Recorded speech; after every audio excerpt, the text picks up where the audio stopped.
Let's see this question.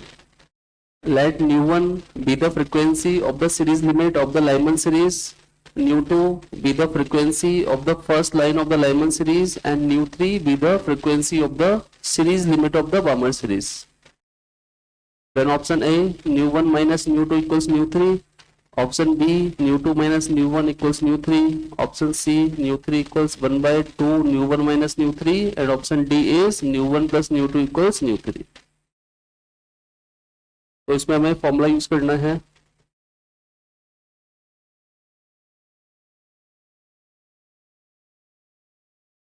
तो 1 by lambda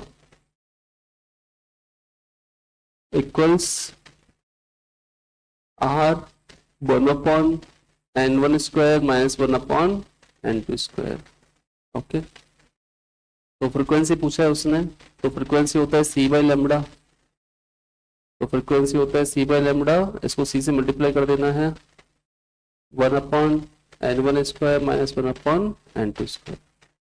fine. और एक और फॉर्मूला यूज करना है इसमें हमें. तो ये जो लाइमन सीरीज है,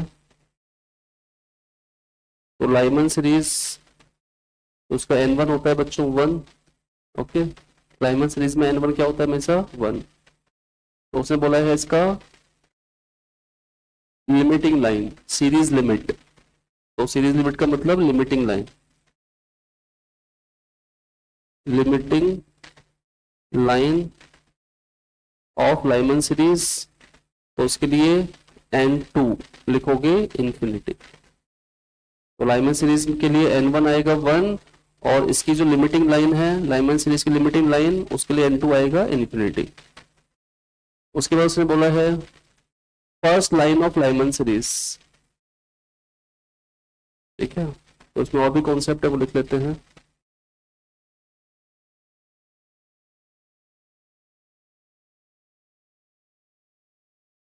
तो first line of Lyman series,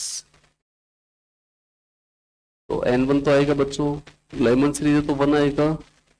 first line है तो n2 आएगा 2. थर्ड लाइन होती तो n2 आएगा 3. फोर्थ लाइन होगी तो n2 आएगा 4. तो लाइमन सीरीज की फर्स्ट लाइन के लिए n1 1 है, ये फिक्स है, this is fix. n2 change होगा, फर्स्ट लाइन के लिए 2, सेकंड लाइन के लिए 3, इस तरह से. और एक और डेटा है हमारे पास, nu3 frequency of the series limit of the बामर series. तो बामर सीरीज के लिए लिख लेते हैं. तो बामर सीरीज के लिए n1 होता है 2, और इसकी जो लिमिटिंग लाइन है बामर सीरीज की लिमिटिंग लाइन के लिए n2 आएगा इंफिनिटी.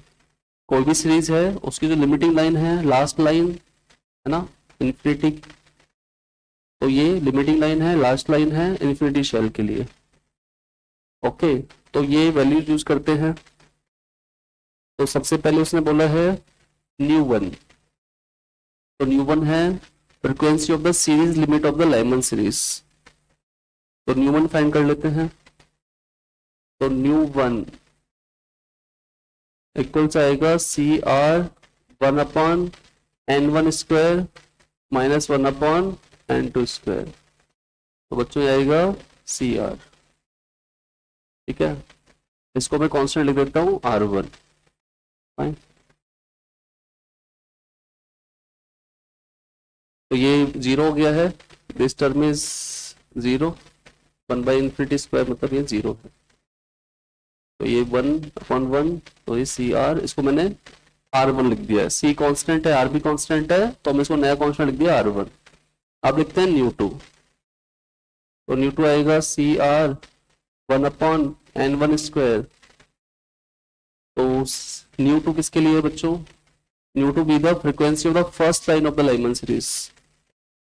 तो first line of the Lyman series के लिए n1 तो 1 रहेगा, फर्स्ट लाइन है तो n2 कितना आएगा 2. तो nu2 आएगा बच्चों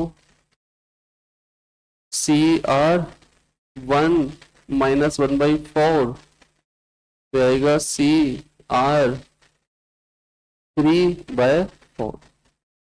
तो सी आर तुम्हारा R1 था ना, तो ये R1 तो ये हो गया 3R1/4। अब न्यू 3 फाइंड करते हैं। तो न्यू 3 आएगा CR 1/N1²। अभी N1 क्या है इसमें, बामर सीरीज। तो बामर सीरीज में, तो बामर सीरीज देखो, न्यू 3 हमारा frequency of the series limit of बामर series. तो उसमें N1 यूज करना है हमें बामर सीरीज के लिए 2 और N2 यूज करना है इन्फिनिटी। तो यूज करना है हमें 2 -1/∞²। तो ये आ गया CR/4 और CR को मैं R1 लिखा था, R1/4। अब इन तीनों का रिलेशन क्या है तो देख लेते हैं। ये जो न्यू 1 है ये है R1, न्यू 2 है 3R1/4 और न्यू 3 है R1/4।